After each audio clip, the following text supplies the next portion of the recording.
Oi gente, tudo bem com vocês? Sejam muito bem-vindos a mais um vídeo aqui no canal. E no vídeo de hoje nós vamos dar início à nossa série de mensagens do Devotional About Love. Eu tô muito animada, o script tá inteiramente completinho aqui, gente. Eu gostaria de pedir que você deixe o seu like, que você se inscreva se você ainda não for inscrito e no final desse vídeo deixe aqui embaixo nos comentários o que você achou sobre esse devocional. Então, bora pro nosso vídeo, né?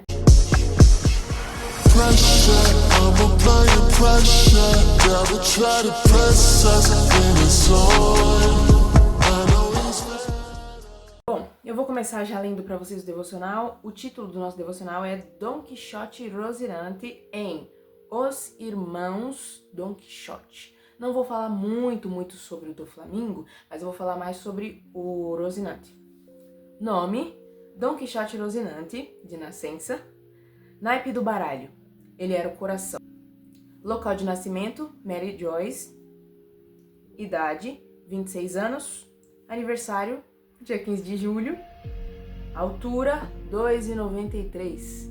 Bem pequenininho. Akuma no Mi: Nagi Nagi no Mi, fruta da calma ou silêncio. E agora vamos para a história dele aqui. Gente do céu, quando eu assisti eu fiquei chocada. Muito sofrimento, né, mano? Muito sofrimento. Tudo bem que a do Sanji também tem muito sofrimento. Mas, nascido como nobre mundial, um Tenryubito, Dom Quixote e Rocinante nasceu na família Dom Quixote como segundo filho, irmão de Dom Quixote do Flamingo. O pai dos irmãos, Dom Quixote Romin, era um homem muito gentil e não pretendia ser mais um Tenryubito ou viver da forma maldosa como os nobres mundiais viviam.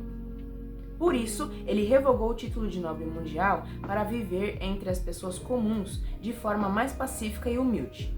O pai e a mãe de Rocinante eram pessoas muito amáveis e gentis, e ele puxou isso deles, com certeza, gente. Ele era todo pitiquinho, todo pequeno, todo fofinho, todo quietinho, gente. Diferente do Doflamingo, que já era todo coisado, né? Isso nos faz refletir sobre os nobres mundiais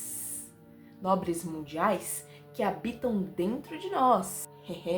Devemos abrir mão da nossa maldade e arrogância para que o Senhor Jesus transforme o nosso coração e para que nós sejamos como Rocinante e não como Doflamingo. Ou seja, esses nobres mundiais que habitam no nosso coração, o que são exatamente esses nobres mundiais? Bom, eles são basicamente o nosso ego, nosso orgulho. É tudo eu, entendeu? Tudo se trata de mim, tudo pra mim, tudo meu, entendeu? Tipo, os outros não importam, os outros que se danem, entendeu? É tudo eu, sabe? E a gente tem que destruir esse tipo de ego, porque isso vai não só nos afastar das pessoas e fazer com que a gente esteja e haja como esses Tenryubitos, com tanto orgulho, tanta arrogância, desprezando as pessoas, mas também vai nos afastar de Jesus, entendeu? Porque Deus, ele resiste a um coração orgulhoso. Sabe o que é você resistir uma coisa? Tipo, resistir, entendeu? Um coração orgulhoso. Não é como se você pudesse chegar diante de Deus, exigir o que você quer, Deus faz isso, faz aquilo pra mim, porque eu sou assim, assado, porque não vai rolar, gente. Você precisa ter um coração humilde. O mínimo que você precisa é ter um coração humilde, hein? Deus não tá pedindo perfeição, ele só quer sinceridade e humildade, ok? Depois que eles tomaram essa decisão, conseguiram uma mansão na cidade. Porém, os moradores dali não iriam acreditar que os nobres mundiais estavam fazendo aquilo. Ou melhor dizendo, ninguém jamais aceitaria um Tenryubito como seu vizinho, né? Bom, outro ponto interessante, as pessoas mudam, tá? Não podemos sair por aí julgando as pessoas como se nós fôssemos perfeitos, sem nenhum pecado. Os Tenryubitos, os nobres mundiais, eles pensavam que eles eram deuses, entendeu? Que eles eram perfeitos em tudo e que eles tinham que ser servidos, entendeu? Tinham que ser tratados como deuses. Só que na verdade eles não eram, eles eram simplesmente pessoas horrorosas, com um coração feio, muito sujo, muito imundo, entendeu? Em João, capítulo 8, versículo 7, diz assim: Então, quando eles continuaram a perguntar-lhe, ele, levantando-se, disse-lhes: Aquele que dentre vós está sem pecado, seja o primeiro que lhe atire uma pedra. Bom, A situação que nós estamos encontrando aqui é uma mulher que cometeu adultério e os mestres da lei, os fariseus. Eles estavam numa situação bem complicada porque essa mulher, ela foi pega no ato, entendeu? Ela estava cometendo um ato ali de adultério. E na lei de Moisés estava escrito que tais mulheres, elas tinham que ser apedrejadas, ou seja, não tinha o que fazer ali pra ela, tinha acabado pra ela, né? Ela ia ser, sacrificada ali na frente de todo mundo. Só que Jesus chegou e invadiu a cena, porque o povo ficou enchendo o saco de Jesus, perguntando: o que a gente faz com essa mulher? A lei de Moisés diz que é pra gente, acabar com ela, mas o Senhor, o que o Senhor diz? Aí Jesus ficou em silêncio, ele abaixou no chão, detalhe, e ele começou a escrever na terra. O que ele escreveu? Não tenho certeza. E os caras lá pressionando, perguntando: o que você diz que a gente tem que fazer com ela? Porque eles queriam não só acabar com aquela mulher, eles queriam também acabar com Jesus e achar uma prova contra Jesus, de que ele estava contra a lei, entendeu? Uma prova para poder acabar com Jesus também. Só que Jesus, como é maravilhoso e perfeito, ele ficou em silêncio por um tempo, depois ele levantou e ele falou, aqui no versículo 7, é o seguinte: vocês estão aqui querendo acabar com ela, estão querendo acabar comigo também, que eu sei, eu tô ligado, com uma condição. Se alguém aqui não tem nenhum pecado, então pode atirar a pedra nela.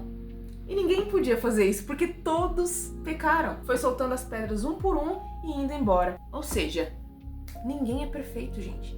Ninguém é perfeito. Outra coisa interessante é que muitas pessoas, elas não conseguem aceitar os cristãos, os crentes em Jesus, por péssimas experiências que tiveram na igreja. Mas deixa eu te dizer uma coisa, as pessoas mudam. E segundo, as pessoas não são iguais. Não é todo mundo igual. Não, a gente não pode ficar condicionando todo mundo que segue a Jesus a pessoas que não tiveram um encontro de verdade com ele, ou tiveram, mas se corromperam, entendeu? Não podemos jamais agir desse jeito, porque senão a gente vai acabar se afastando de Jesus, vai perder o melhor que o próprio Deus tem pra gente por causa de pessoas. Isso não pode acontecer jamais, gente. Não aceitem uma coisa dessas. Sigam a Jesus. Ele sim é perfeito. Ele poderia jogar pedras naquela mulher, mas ele não fez isso. Ele perdoou ela. E ele disse: vai e não peques mais. Esse estilo de vida humilhante estava traumatizando do Flamingo, que havia nascido com um caráter completamente maldoso e manipulador. Ou seja, ele estava sendo esmagado naquele momento, entendeu? E vai ter momentos onde Deus vai querer quebrar o nosso orgulho, né? E vai doer, porque para que ele possa entrar no nosso coração, transformar a nossa vida. E se a gente estiver com o coração nesse estado, um coração orgulhoso, ele vai ter que quebrar esse orgulho, entendeu? Porque Deus não quer a nossa destruição. Os moradores da cidade acabaram botando fogo na casa deles e eles tiveram que fugir, pois todos os odiavam e procuravam matá-los. Então, eles foram morar em um barraco. E para piorar a situação, a mãe deles estava passando por uma doença grave. Eles não tinham mais dinheiro para comprar comida e por esse motivo ela acabou falecendo. A cerejinha do bolo, né? Pois estava muito fraca para continuar lutando. Tanto Rosinante como do Flamingo estavam sofrendo muito, mas a diferença entre esses dois foi o caráter deles. Primeiro vamos em Provérbios, capítulo 6, versículo 12 até o 19, que diz o seguinte: uma pessoa má, um homem malévolo, anda com a boca perversa. Ele pisca com seus olhos, fala com os pés e ensina com os dedos. A perversidade está no seu coração. Ele maquina coisas ruins continuamente, ele semeia discórdia. Portanto, sua calamidade virá repentinamente, subitamente será quebrado sem reparação. Essas 6 coisas o Senhor odeia. Sim, 7 são abominações para ele: o olhar orgulhoso, a língua mentirosa, mãos que derramam sangue inocente, o coração que maquina ideias perversas, pés que se apressam a correr para o mal, e a testemunha falsa que fala mentiras, e aquele que semeia discórdia entre irmãos. Agora, vamos ler Salmos, capítulo 1, versículo 1 até o versículo 2. Abençoado é o homem que não anda no conselho do ímpio, nem fica no caminho dos pecadores, nem assenta-se na cadeira dos escarnecedores. Mas o seu prazer está na lei do Senhor, e na sua lei medita de dia e de noite.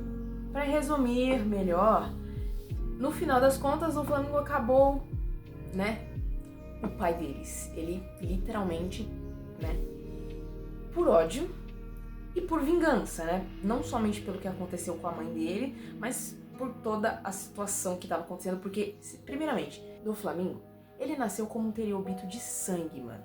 Então, tipo, tava no sangue, na veia dele, agir que nem um babaquinha. Aquela situação pra ele tava sendo esmagadora, tava sendo, nossa, estraçalhando o moleque. E no final das contas, cada um seguiu para um lado, né? Por um tempo, cada um seguiu pro seu próprio lado, porque eles se encontraram depois.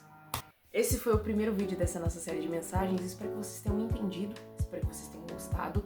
Foi complicado, demorou vários dias para eu poder terminar esse script, porque eu precisava fazer todas as comparações certinhas e não ficar inventando coisa, né? Até a próxima parte, né, gente? A parte 2 vai ser quando eles se encontraram e o que aconteceu depois disso, né? Bom, tchau, gente, e até o próximo vídeo. Fiquem com Deus, viu? Deus abençoe vocês, hein, campeões!